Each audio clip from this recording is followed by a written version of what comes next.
What is going on, Alex here? I know it's been a while.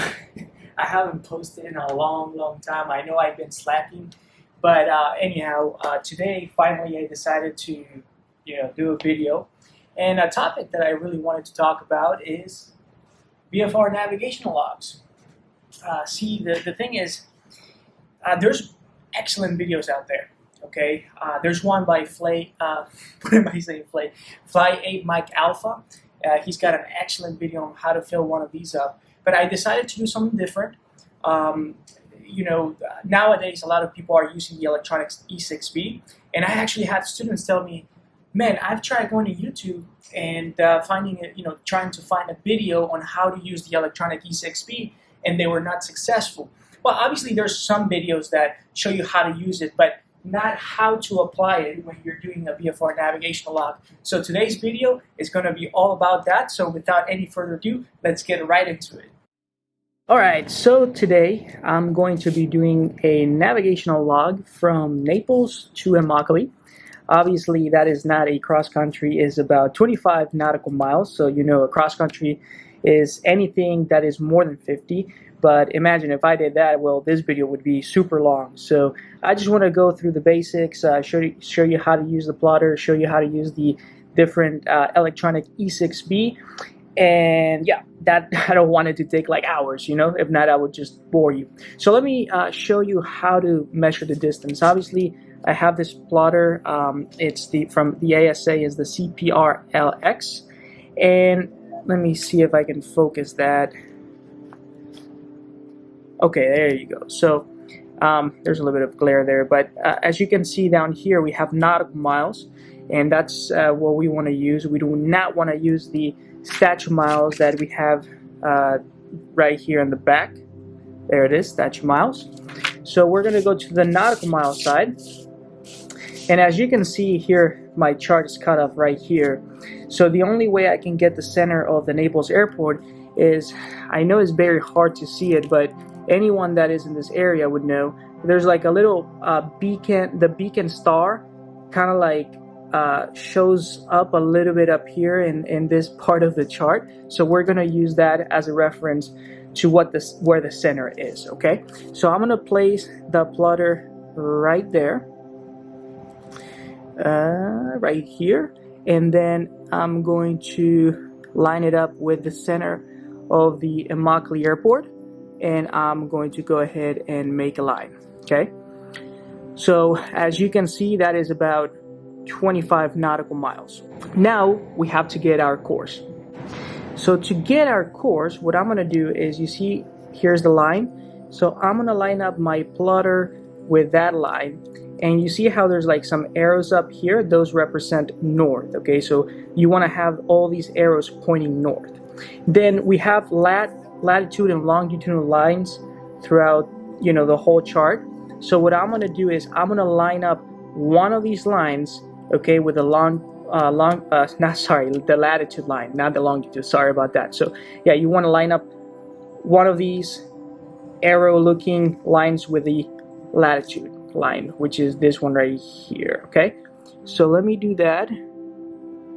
Okay, I want it to be pretty perfect, and right there. So this line right here lines up with this latitude line right here. Okay, so what I'm going to do is I'm going to read the heading from here. Okay, let me see if I can zoom that in. There you go. So we're looking at, it looks like 1, 2, 3, so a 053 heading. That is going to be our course. Okay, sorry, that's going to be our course, 053. So that's how we get the heading and the distance using this type of plotter.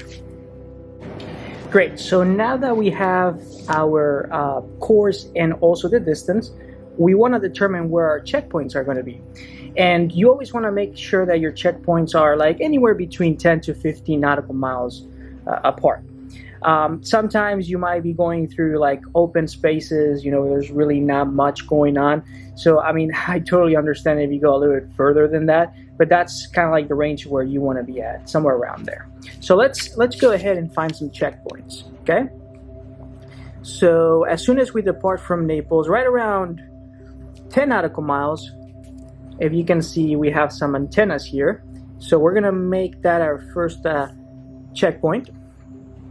Well, being truthful, actually the first checkpoint is gonna be your top of climb, but we'll get to that. But at least we're gonna have some of the checkpoints marked here in the chart. So then from there, we're gonna have another checkpoint. Let's see, right around, let me put this here better, right around 20 nautical miles. And our checkpoint is going to be this lake over here that is to our left. And then finally, we will arrive to Immokalee Airport. So as you can see, I did get a little bit ahead of the game here, and I filled out some of the navigational log. And the reason why I did that is to obviously save some time and, you know, took care of the easy part of stuff, right? So I did put all the checkpoints in here, including the top of climb and the top of descent. I also included the VUR, which is Cyprus VUR here for Naples, and the frequency, because technically you could go ahead and fly and intercept the 053 radial from Naples and fly it all the way to Immokalee. So I just decided to include that in here. Our course was determined by our plotter, of course. And then let me talk a little bit more about the altitude and how I selected that. So according to our direction, we know that the altitude is going to be an odd plus 500. But that's not the only determining factor when you select an altitude. Another things you got to take into consideration are things like wind and also your cloud layers. Obviously, going from Naples to Immokalee, we know we would have to use an odd altitude plus 500, but it really doesn't make any sense because obviously that applies above 3,000 feet. So it really doesn't make any sense to climb to 3,500. By the time we get to 3,500, we're already descending. So that's the reason why I chose 2,500. But if your trip was longer, then you want to make sure that you have a thorough weather briefing and you check, you know, your winds aloft and different cloud layers to determine if the altitude you want to fly at is going to be legal or not. Because remember, you also got to remain 500 feet below the cloud layers. So let me show you how I get my weather briefing. Alright, so I already logged in, but I use the 1-800 Weather Brief website. Obviously, you can also call this number, but I like using the website and just get a briefing this way. So it's super simple. You just go to Flight Planning and Briefing, and you fill this form out. And this is the ICAO form. So let me go ahead, fill it out, and I'll show you how the weather briefing looks like.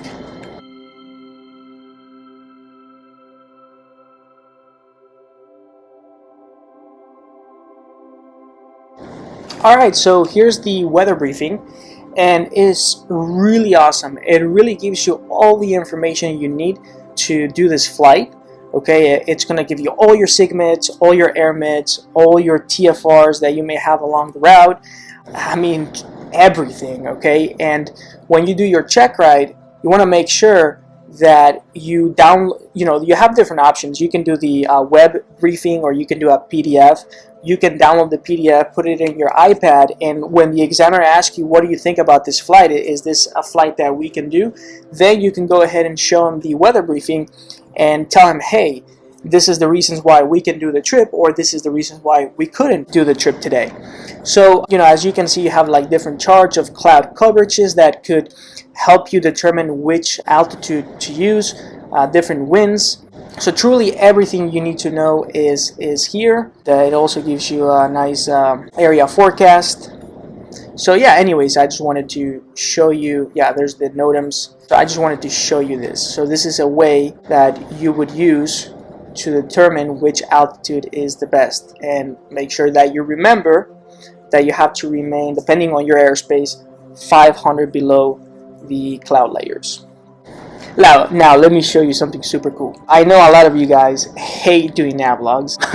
I'm one of them. I do not like it. I do not enjoy it. And I promise, once you get your private pilot certificate, you will never ever do one ever again. And I'll show you why. Because the same way you can get a weather briefing, you can also file, but you can also get a nav log. So let me show you how that looks like. Obviously, it doesn't look as elaborate as the one that you're about to do, but it gives you all the basic information you need for the trip, right? In terms of your course and the time and all that. But you truly only, you don't need, I mean, when you're a private pilot, you're just going to put direct here, direct there. You're going to use flight following most likely. You're not going to really need a navigation log. But just wanted to show you this little, I guess, trick to get a nav log. It's kind of funny because I just recently found out about this. Alright, so enough of that, and let's talk about the wind. Okay, so as you can see here, I have different wind directions and speeds. And the reason why I did that is, well, initially I used the winds from Naples, and then I switched them to the winds from Immokalee. Now, the reason why I have it like this is because it's a shorter flight.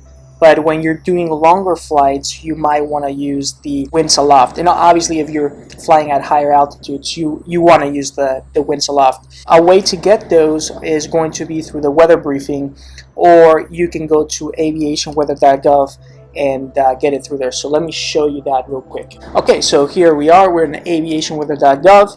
Obviously, I hope you know how to get the METAR and stuff like that, right? Here's the METARs, here's the TAF. And then we can go to forecast, we go to winds and temperatures, and we're gonna select where the cross country is happening. So in this case is in Florida. I'm gonna get all the winds from this section. Here it is. Let me zoom that in a little bit. Perfect. If you were going further, and higher, I would definitely recommend using the winds aloft. They start at 3,000 feet and they increase in 3,000 feet increment. Like, let's say if you were going from Naples to Key West, well, initially you might want to use the Miami winds aloft, and then here this is Key West, so you would want to change it to Key West. Let me show you how to read this real quick. Initially here at 3,000 feet, we only have 2, 1, and 0, 5. So the 2, 1 represents the wind direction, and the 0, 5 represents the speed. Now at 6,000 feet, we see that we have 2.7, so that's 270 at 6 knots, and then we have a plus 17. So the plus 17 means the temperature in Celsius.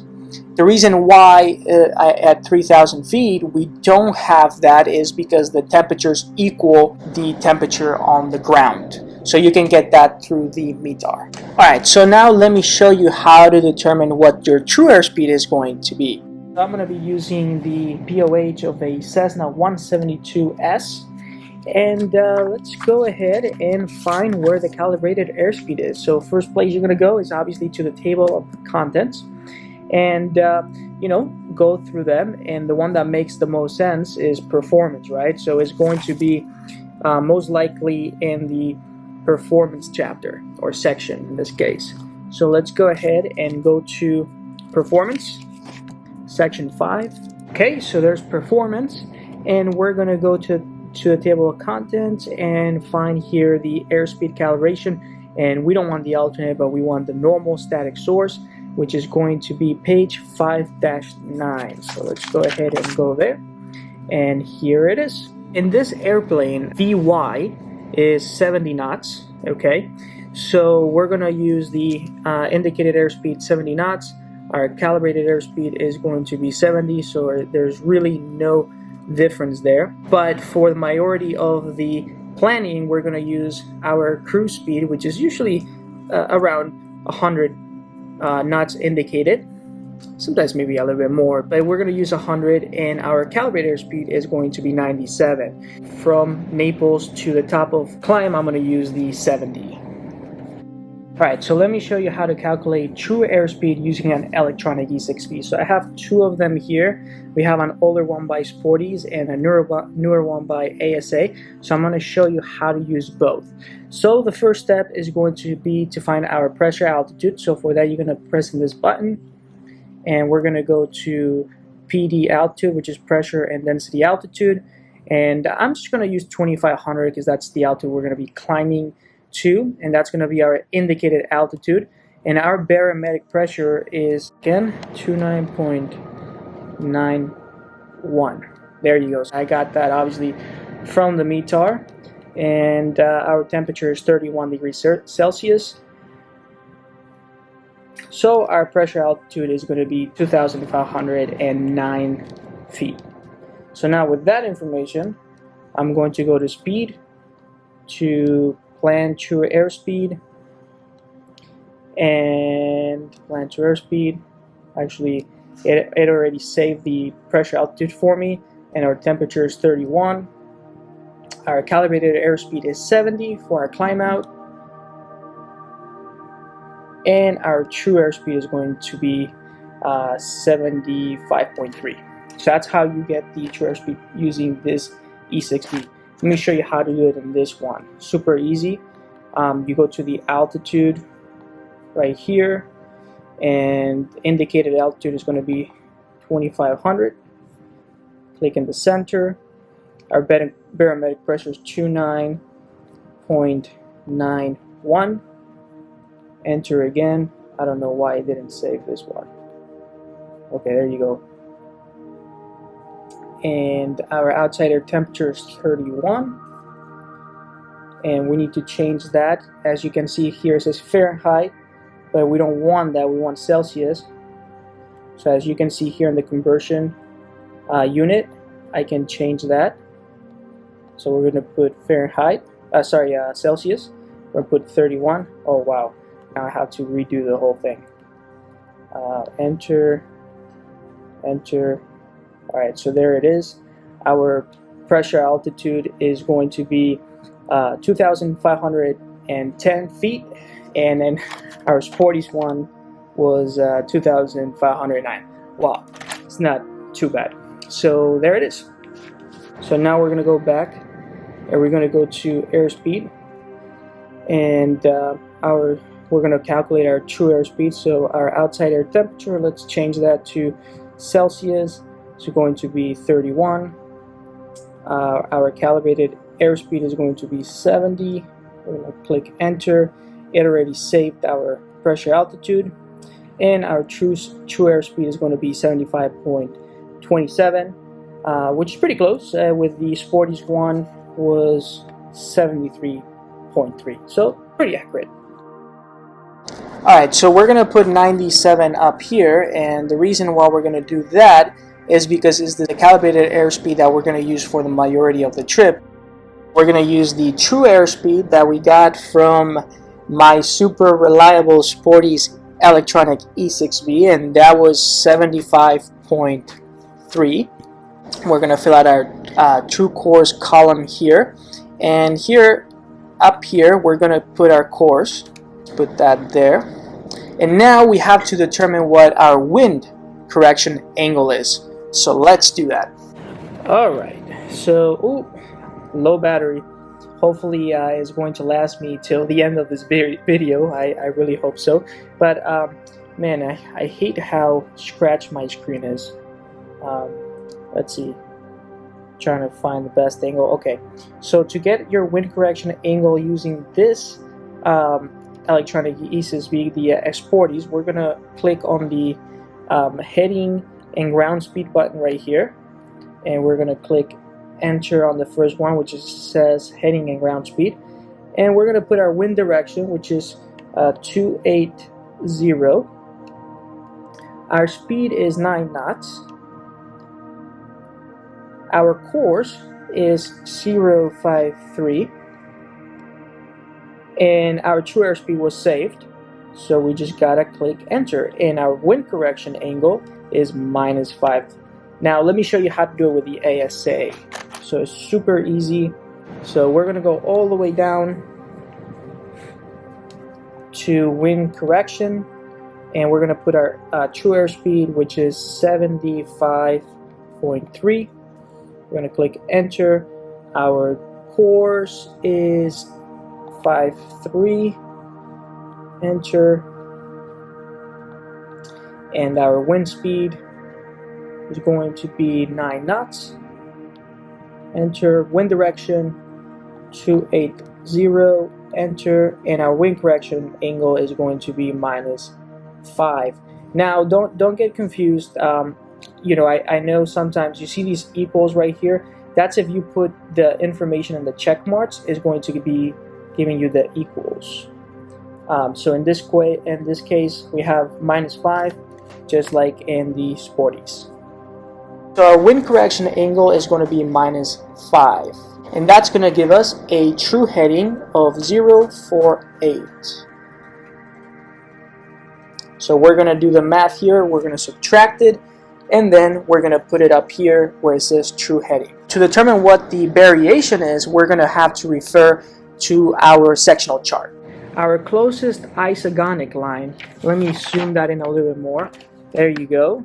That's our isogonic line, and that's going to be our closest one, is 6 west. So that means when it's west is east is least, west is best. So we're going to add 6 degrees to that 48 true heading. So our variation was +6. Whoops, +6.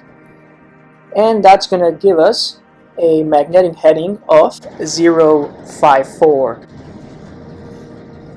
Now that we have our magnetic heading, we need to find our compass heading. And for that, we need to go in the airplane and find the compass card. So let's go ahead and do that.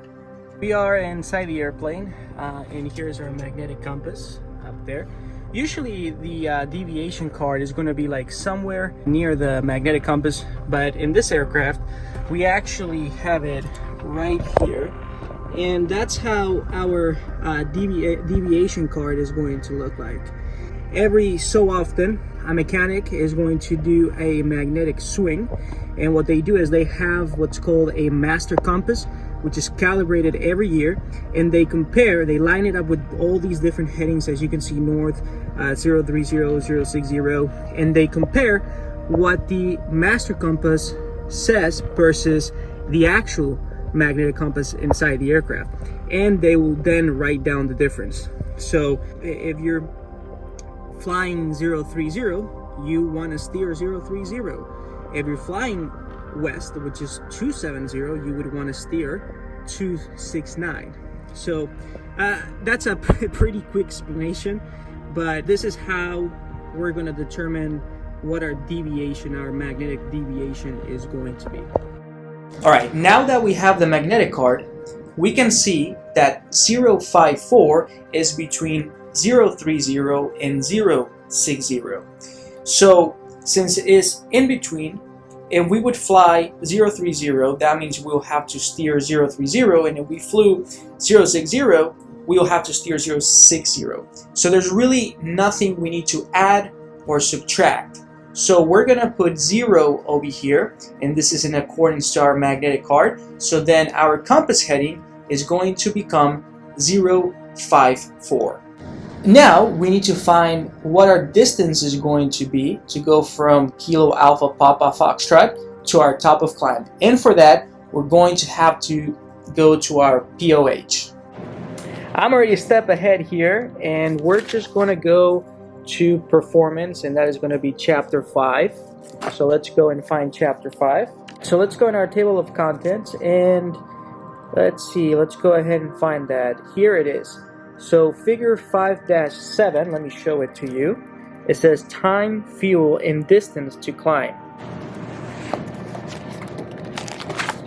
So here's our chart, time, fuel, and distance to climb. Very important, always read your notes. And as you can see here, it says to add, well, we're not with the fuel yet, but we'll get to the fuel. But this may apply to us. Increase time, fuel, and distance. You see increase time, fuel, and distance by 10% for each 10 degree above standard temperature. So we know our standard temperature is 15 degrees Celsius. So we know we are at 31. So for sure, we're going to have to increase that distance a little bit. Naples is 8 feet above the sea level. So we need to go to 2,500 feet. So there's 2,000 and there's 3,000. So our distance is going to be in between those two. So we're going to have to do a little bit of interpolation. So if we draw a line, we know from 8 feet to 2,000 is going to take us 4 nautical miles. And to 3,000 is going to take us 6 nautical miles. So halfway would be 5.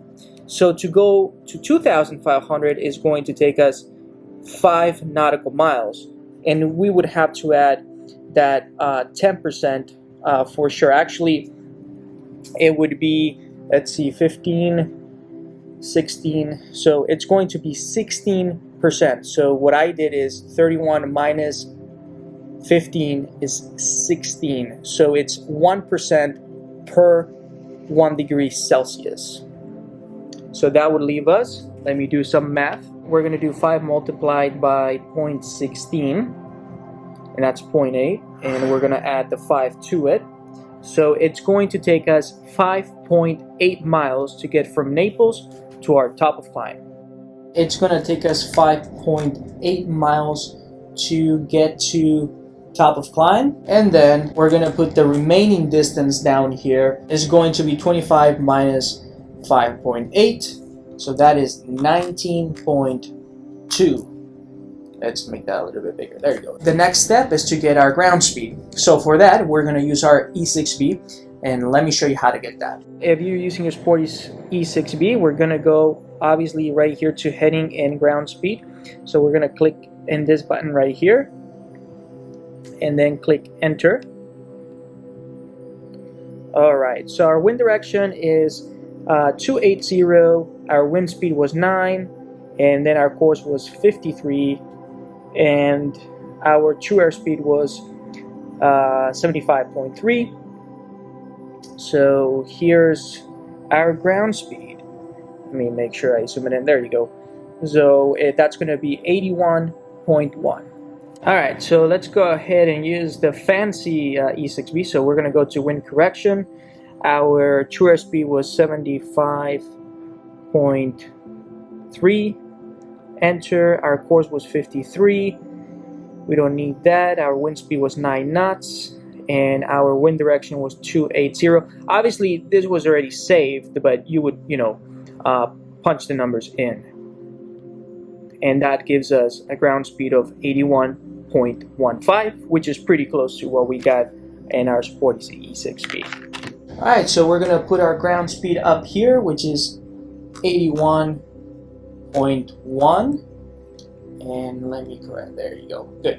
And then this box right here, we're going to leave it blank, because that's where we would want to put our actual ground speed. Now, we're going to fill in this right here, the time off. That's the time that you're going to be taking off. Okay, a lot of people use the local time. That's fine if you want to use the local time, but how I do it is I use Zulu time. And the reason why I do that is to start getting used to using Zulu time, because at the end of the day, that's the time that we use in aviation. So I am located in Naples, Florida. And right now, the conversion from Eastern Standard Time to Zulu time is going to be +4. So let's say we were taking off at 9 in the morning. That means that the Zulu time would be 1300 Zulu. So that's what I'm going to put up here. Obviously, not all of you are located in Naples, right? So if you wanted to know how to convert your local time into Zulu time, the easiest way to do that is going to your chart supplement and finding your airport. And in my case, for Naples Municipal Airport, if you go all the way in the top, you will see a section where it says UTC, and then it tells you -5 and then -4 DT.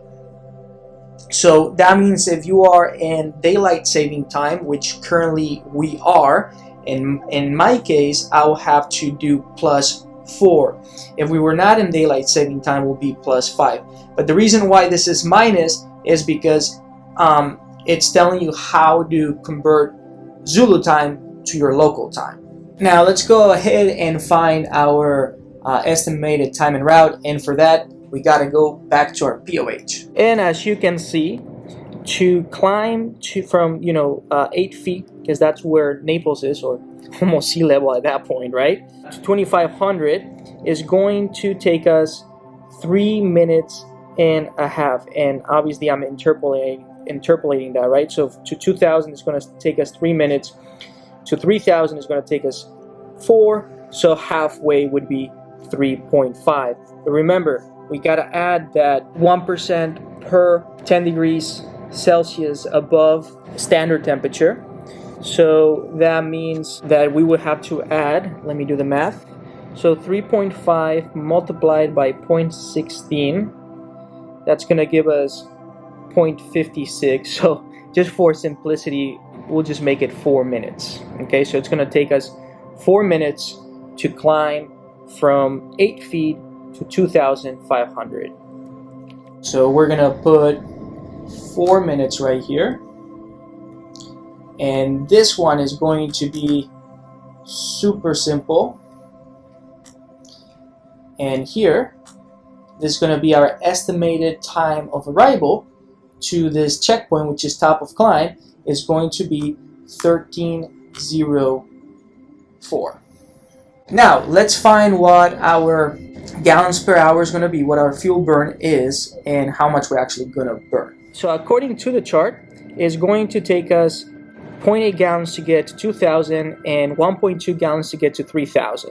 So if we subtract those two numbers, that's going to give us 0.4. If we divide that by 2, that's 0.2. If we add that to 0.8, that's going to be 1 gallon. So it's going to take us 1 gallon to get from sea level to 2,500. Then what we got to remember is that we got to increase time, fuel, and distance by 10%, right? So we're going to add 16% to that 1 gallon.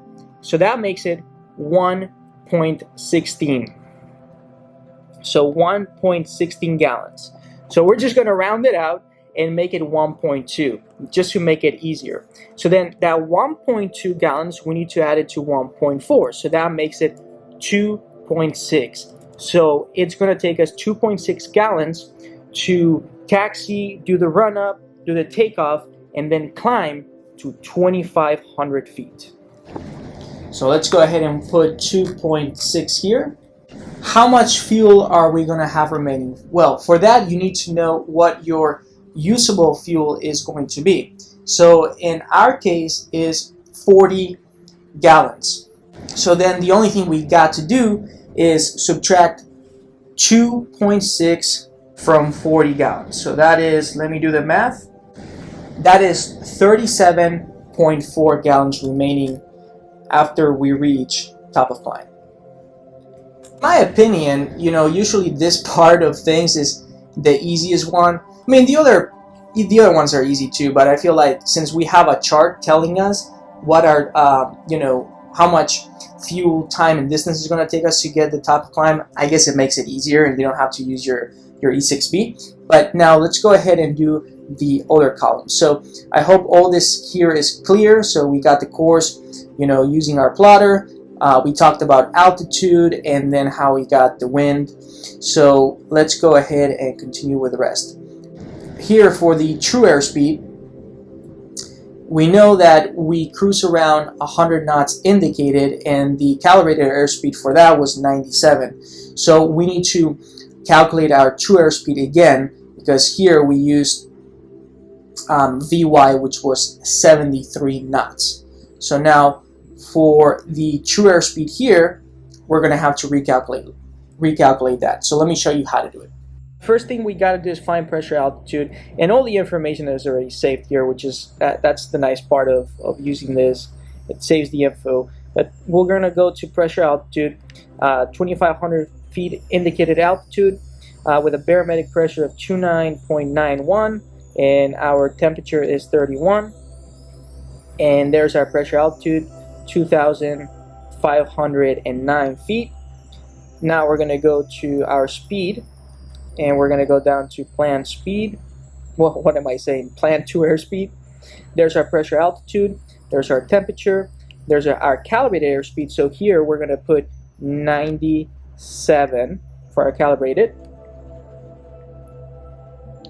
And that's going to give us a true airspeed of 104.4. So let's use it. Let's use the other E6B here. Let's go to altitude.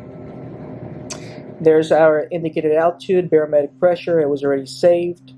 Let's go down to outside air temperature, and our pressure altitude is going to be 2,510. Let's go back, and let's go to airspeed. So we're going to put our outside air temperatures in. Our calibrated is going to be 97. Enter. There's our pressure altitude that was saved from our previous calculation.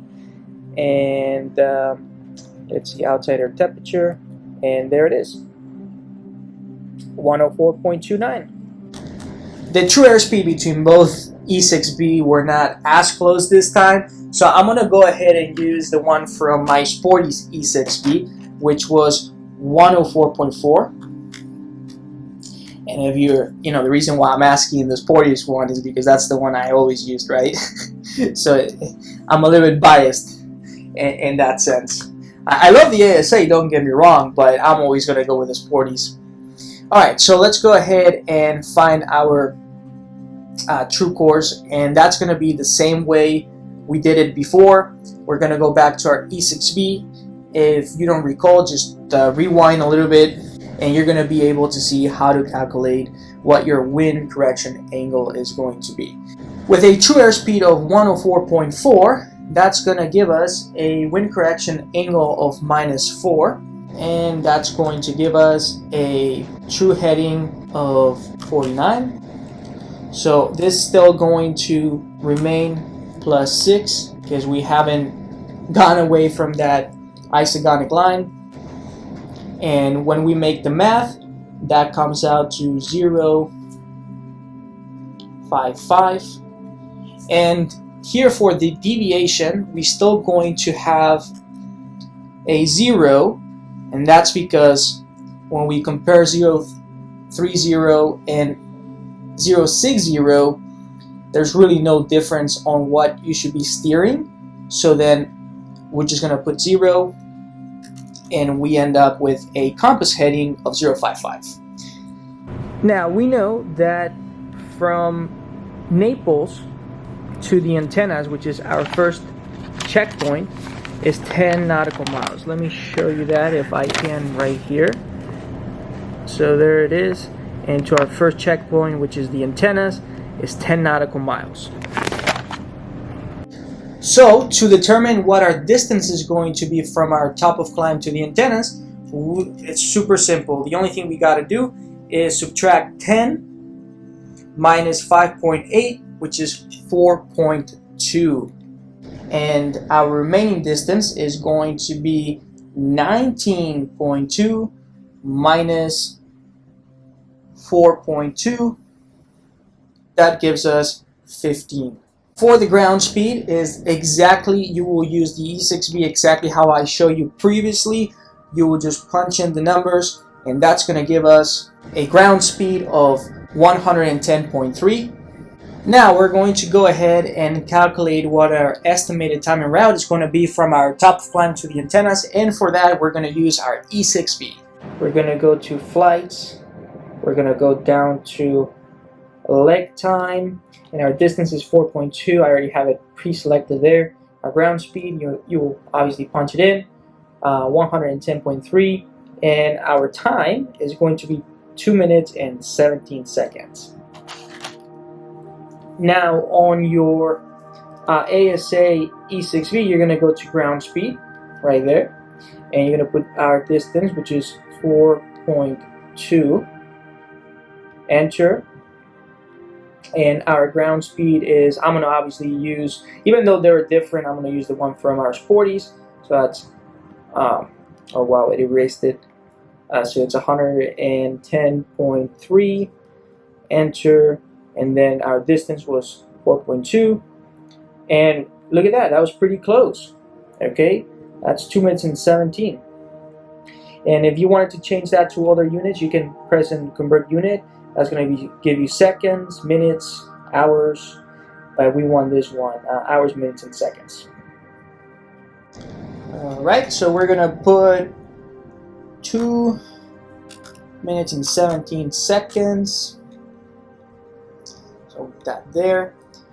And then our estimated time of arrival is going to be, we can just round it out, and we can just use, in this case, I guess 2 minutes. Actually, let's go with 3 minutes, so that will make it 13:07. Now we need to find out what our fuel burn is going to be. Alright, so for our fuel burn, we need to go to our cruise performance chart. Okay, so we're gonna go to, we're closing out to 2000, and we're gonna go to 20 degrees Celsius above standard temperature because we're at 31, and we usually cruise around 2300 RPM, and that's going to give us a fuel burn of 7.7 gallons an hour.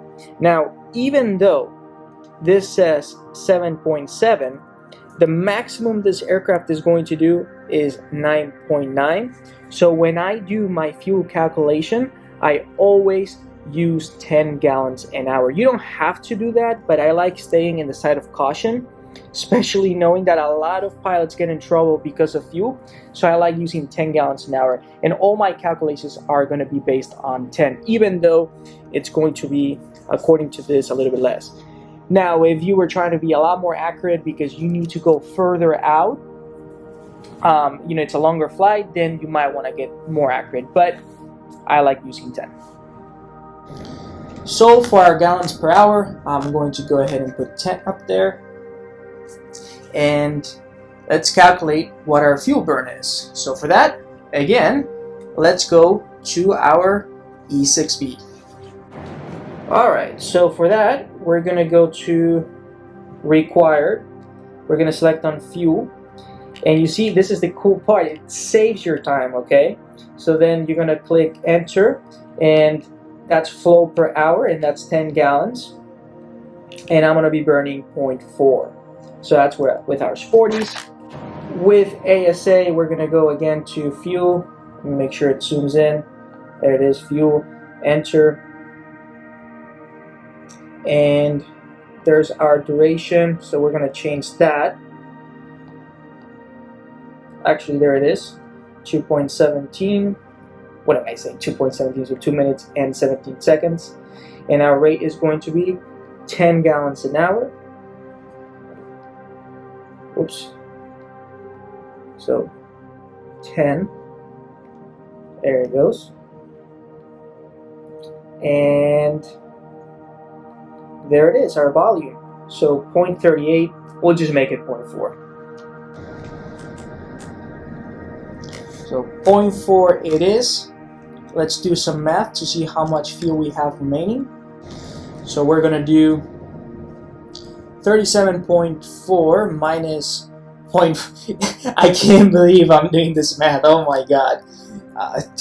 Man, that's insane. I hope my math teacher doesn't see this video. So yes, 37, right? Boom. Alright, so now let's go ahead and do the next one. So this is going to stay the same. Nothing is going to change here.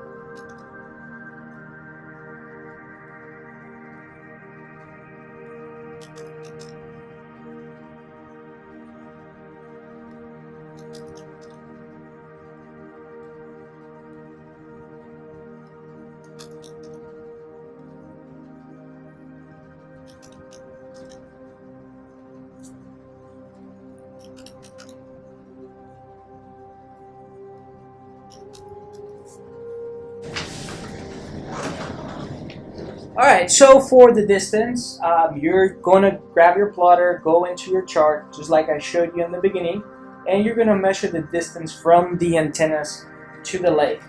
So we're going to put 10 nautical miles here.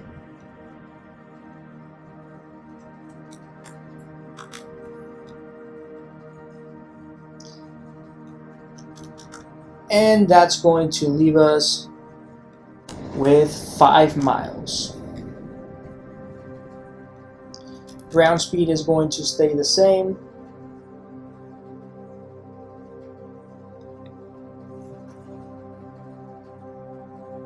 And obviously our estimated time en route is going to be different, right? Because now we have 10 miles. So again, just like I showed you, you would go in your E6B and calculate that. My Sport E6B says that it's going to take me 5 minutes and 26 seconds, so we'll just make it 5 minutes and 30 seconds.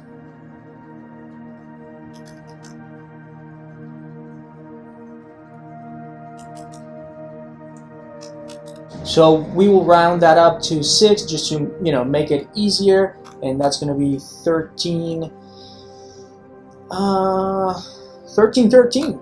For fuel, back to our E6B, and it's going to give us 0.9. 37 minus 0.9 is 36.1. Alright, so now right around the lake we're going to start our descent, and we're going to descend down to 1,000 feet, and I actually corrected that here because from our top of descent to Immokalee we're going to be at 1,000 feet AGL, right? So in MSL, Immokalee is currently at currently and forever at 37 feet from the sea, so our pattern altitude is 1,037 feet, but we'll keep it at 1,000 just to keep things simple. So we're gonna have a descent at about 80 knots indicated, and that's gonna give us a calibrated airspeed of 76 knots. So that's going to change what our true airspeed is. So we're gonna go to the E6B again, and we're going to calculate what our new true airspeed is going to be. So the temperature is 35, and our calibrated airspeed is 76.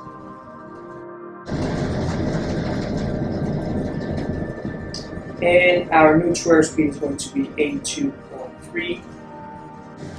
So I got a little bit ahead of the game here just to make things a little more simpler. So obviously, since we have a new wind and a new velocity and temperature, well, our wind correction angle is going to change. So what I did is I went again in the E6B and got my wind correction angle, and it was actually 0.17, so I just kept it at 0. And I'm not going over that again just because I already showed you earlier here how to use and how to get the wind correction angle with your E6B. Now, we don't have a chart, just like we did have the time, distance, and fuel to climb. Well, we don't have one to determine what our top descent distance and fuel and time is going to be. So we're going to have to calculate that ourselves. So here for the distance, as shown in the a little bit earlier, you will do the same exact thing to get the ground speed. So you go to your E6B and you're going to put your wind direction, wind speed, your course, your new true airspeed, which is 82.3, and that's going to give us a ground speed of 88.3. Now we need to determine what our estimated time en route is going to be from our lake to our top of descent. So at the lake we are at 2,500 and we need to descend to 1,000 feet. So that's 1,500 feet we need to drop. So if we descend at 500 feet per minute, that's going to take us 3 minutes. Now with this information, with the time and the ground speed, we can determine what our distance is going to be. So for that, we're going to go to our E6B. Alright, so we're going to go to flight and we're going to go to distance flown, and there's our ground speed. And let me show you how to put that 3 minutes in there. So let me clear this. So what you want to do is you want to press these two buttons first. So press it and then press 3, and that's going to give you 3 minutes. If you do it any other way, this 3 is going to be in the here, and that's hours, minutes, and seconds. So the distance is going to be a lot more. So then you just hit enter, and our distance is going to be 4.4. So that's how long it's going to take us to descend to 1,000. Alright, so in the ASA you want to go to ground speed, and we're going to put our ground speed, which is in this case 88.3, 3, enter, and we're gonna put our time, which is 3 minutes.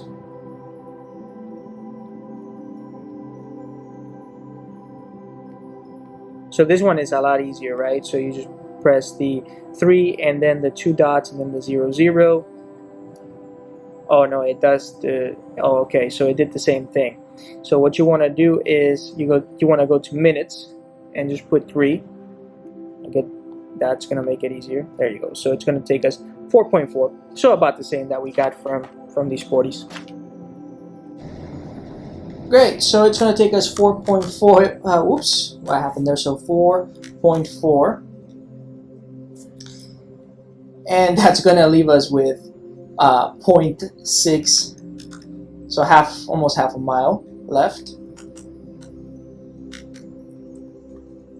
So that's actually pretty tight. I mean, I usually like being at 1,000 feet, at least 4-5 nautical miles. Well, yeah, 3 to 4 miles before the airport. But again, I mean, this was kind of like a compressed flight, so it's not like a bunch of hours. Because man, one of these can take like 3 hours to complete, you know, depending on the distance. But those are little things that you would want to take into consideration, right? All right, so our estimated time of arrival would be 13:16. And our fuel, we will go back to our E6Bs and calculate our fuel for 3 minutes at 10 gallons an hour. That's going to be 0.5. And again, I did that with my E6B. And that's going to give us, once we subtracted, that's going to give us 35.6. And then obviously from our top, we can copy this here. True airspeed is going to be the same. So from our top of climb to Immokalee, we're going to keep descending at about 80 knots. And that's going to take us, you know, once we do the math here, so we know it's 25 and we only have 0.6 remaining, 25 miles. So we know it's going to take us 0.6 and our remaining distance is going to be 0. So we'll just put 0.0. And our ground speed remains the same. So for our estimated time en route, we go back to our E6B, just like I showed you before. We're going to put 0.6 and then our ground speed 88.3, and that's going to give us 24 seconds.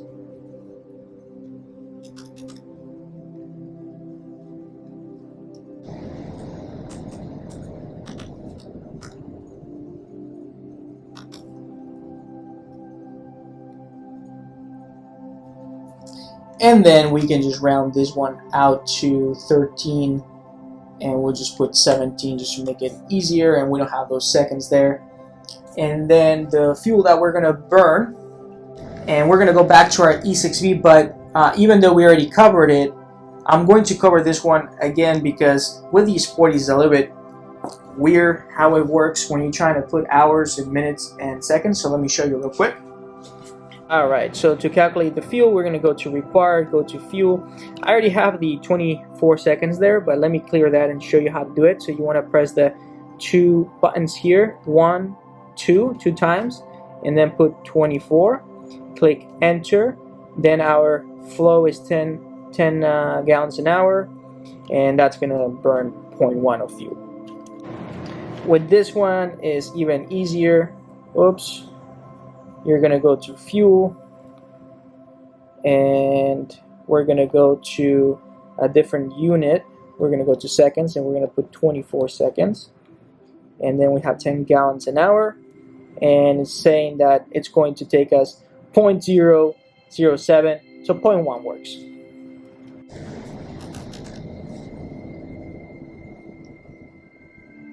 Alright, so we're going to put 0.1. And that's going to leave us with 35.5 gallons left.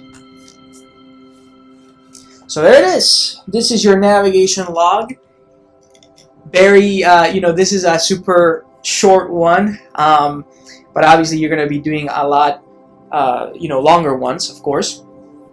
And at the end of everything, what you want to do is, you want to add all these numbers and put the totals down here. But I really appreciate that you took the time to watch this. I hope it really helped out. Obviously, I'm always open to suggestions. So if you saw something that you think, hey, you should correct this, or whatever the case may be, feel free to comment below. There's a lot of time and editing goes into this, so I would really appreciate a like and maybe a subscribe if you like my content.